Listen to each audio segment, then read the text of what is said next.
Punta naman tayo sa Visayas dahil alamin natin yung sitwasyon dyan sa Esteban Elementary School sa Iloilo City. Kasama si Sheena Torno. Sheena, kumusta dyan? Kapartner Hana, Boss Dada at paring RJ, magandang umaga dyan sa inyo sa studio.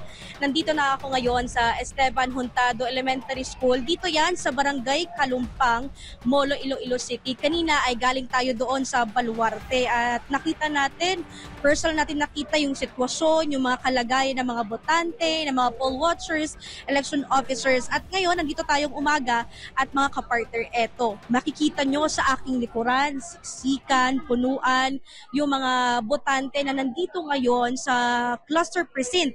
At ito pa, makikita nyo naman dito sa aking bahaging ito ay mahaba na ang pila ng mga botante. Kanina nga may mga nakapanayam tayo na mga botante, alas 7, alas 8, nandito na raw sila at hanggang ngayon ay nakapila pa rin sa mga cluster precinct dito at kanina nga ay dahil sobrang init na rin ng panahon, may isang lalaki nga tayong nakita rin na botante na nahimatay dahil nga sa punuan at siksikan yung tao or mga botante dito sa Esteban Juntado Elementary School. At ngayon tatanungin natin yung mga botante kung kumusta ba yung kanilang mga kalagayan dito sa Esteban Elementary School dito nga sa nangyayari or patuloy na halalan 2025. Ito, makakausap natin si Sir. Sir, kumusta po ba? Sir, live po tayo ngayon na National TV. Sir, kumusta po yung sitwasyon, yung kalagayan ninyo?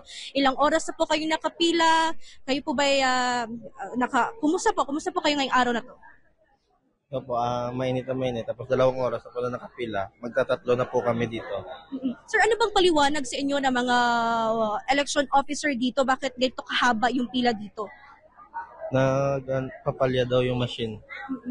Nagpapalya ang machine. Yan yung common concern talaga mga kapartner, from Baluarte Elementary School hanggang dito sa barangay dito sa Esteban Juntado Elementary School. At ngayon, makakausap natin yung principal at DepEd supervising officer para bigyan tayo ng update, update sa kalagayan ng mga botante at even yung mga ginagamit natin na voting machine. Makakasama natin si Sir Jesse Sondia, siya po ang principal at DESO dito sa nasabing paaralan. Sir, live po tayo sa SMRay News. Papatuloy natin ng special coverage ngayong halalan 2025.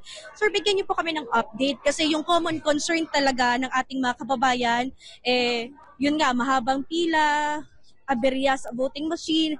Kanina may mga nakapanayam pa tayo ng mga botante, hindi talaga nila mahanap yung kanilang mga pangalan sa master list. Kahit nakailang ulit na sila sa paghahanap. Ano po yung rason natin dito, sir? Good morning. As of this time, 10 a.m., generally peaceful at orderly pa naman yung election dito sa Esteban Juntado Senior Memorial Elementary School. Pero may mga problema lang tayong na-encounter. Tulad nito, medyo mahaba pa ang pila natin dito.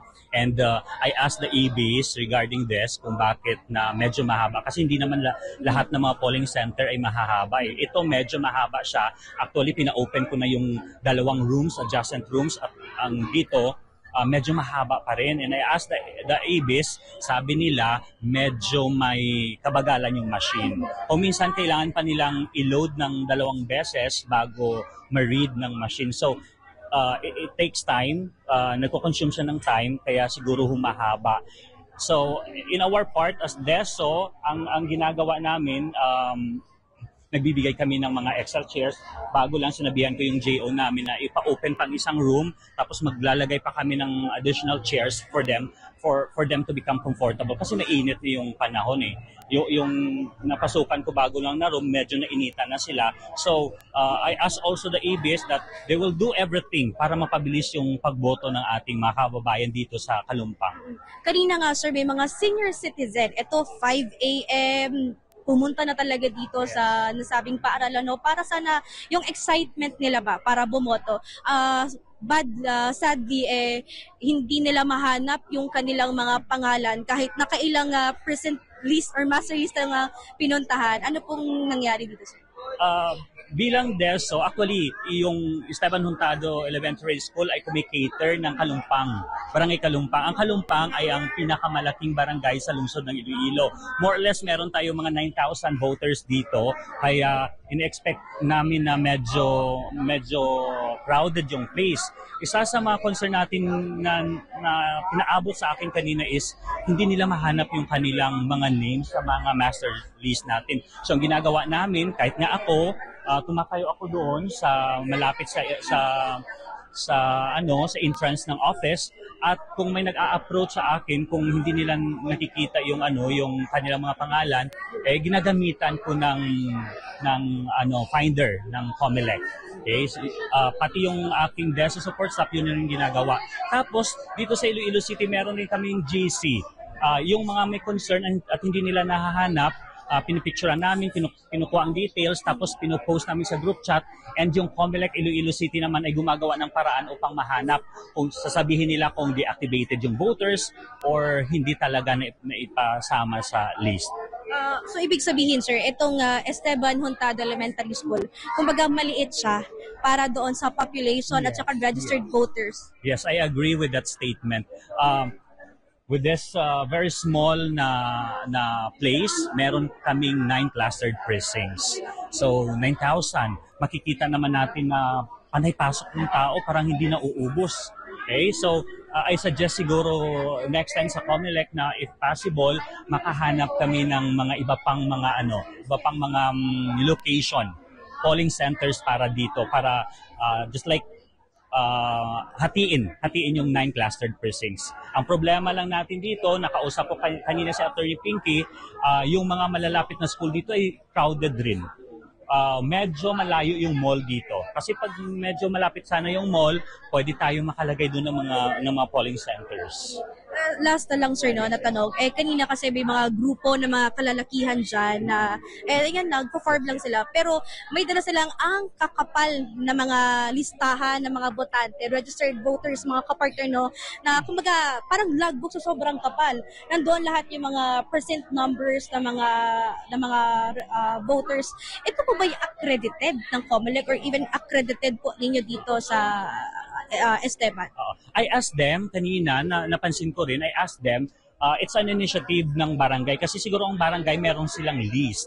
Meron silang list of voters. Pero itong mga list na ito, hindi pa nalilinis. Hindi pa nakukuha yung mga hindi nakapag-vote last time, yung mga namatay na, hindi pa nakukuha. So kaya napapansin ko na may pagkakaiba talaga yung list nila sa master list dito. Kaya sabi ko, since hindi naman yan accredited ng COMELEC, so it's better na doon nila gagawin sa labas or better stop here. Hindi na sila hahanap. Kasi meron din man tayong nakapaskil dito ng mga master list. Sir, pero anong assurance niyo po Sir Jesse, no, na hindi ito magiging, kumbaga, alam naman natin yung mga vote buying, dayaan, kasi hindi nga siya accredited pero nakapasok dito sa loob ng paaralan. Yes, yan nga ang ginawa natin kanina. Pinuntahan ko, ako mismo yung pumunta at sinabihan ko na pwedeng sa labas na lang sila magsistay at hindi natin tinotolerate yung mga ganitong mga bagay. Kasi pwedeng pagmulan ng biases ang mga ito. Kaya so we did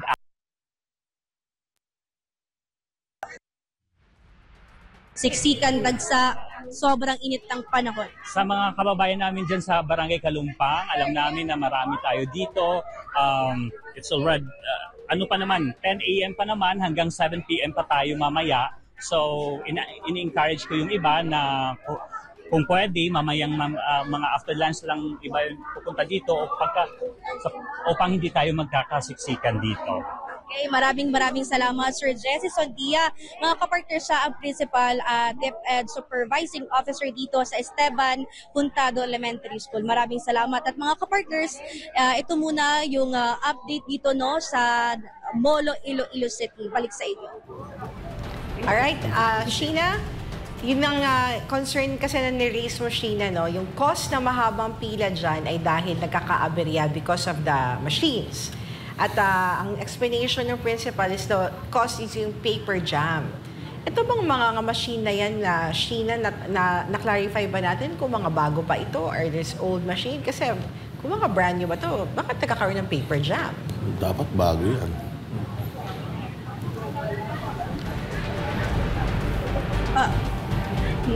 Kapartner Hana? Yeah. Kung yung machine ba na ginagamit dyan, bago ba ito? Kasi ang explanation ng principal, kaya nagkakaroon ng aberya dun sa pag-feed ay dahil nagkakaroon ng paper jam at kaya nagkakaroon ng mahabang pila dyan dahil matagal dun sa loob.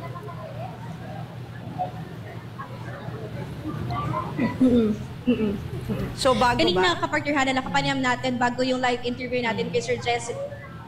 May iba dito na mga vote counting machine ay bago, may iba rin yung dati na rin ginamit no, mga dating halala. No? At ito mismo ay kinuha or dinala dito from Comelec, Iloilo City sa kanilang bodega or ginawang warehouse dito sa Molo, Iloilo City. So kanina, sabay-sabay na nga na dinala parang 2 days ago galing doon yung mga BCM natin at kaninang madaling araw ay sabay-sabay dinala dito sa Esteban Juntado Elementary School. Ana. Pero di ba bagong ano na yan, partner, bagong ano na yan, di ba bagong makina na dapat kasi bagong kumpanya na eh. Etong nag-serve sa ating ano, di ba?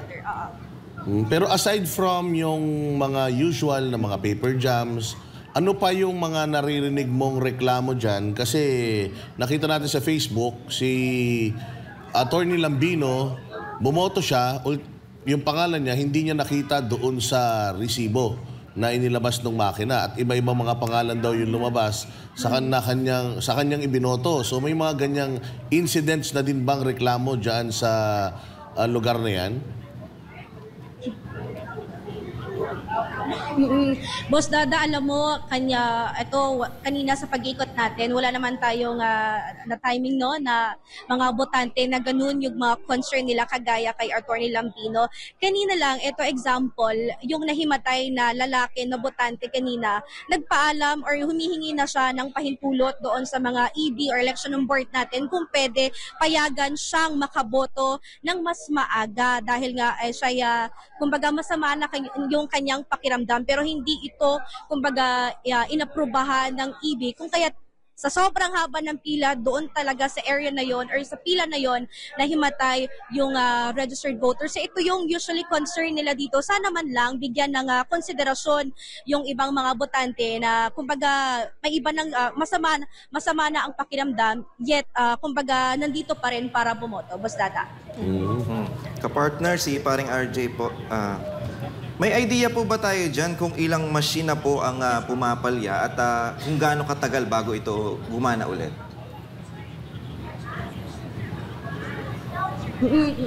Parang RJ kanina, sakto nga, yung pagpunta natin sa isang cluster precinct, kumbaga gumugol yon ng parang 2 to 3 minutes. Pero actually, na-resolve naman agad na mga election board yung nagka-aberyan na machine. Dahil yung na-mention nga kanina na kapag hindi naayos o di kaya yung balota ay may mga, kumbaga, sobrang marka doon sa binulugan ng isang botante ay hindi ito agad na ipapasok na machine. Kumbaga, sinusuka niya. So, nag-run siya ng 2 to 3 minutes at agad naman nare-resolve. At kanina, nasa 2 to 3 na mga vote counting machine yung nagka-aberya specifically dito sa Esteban Juntado Elementary School. Parang RJ. Maraming salamat, Sheena, sa iyong update dyan sa Iloilo City. At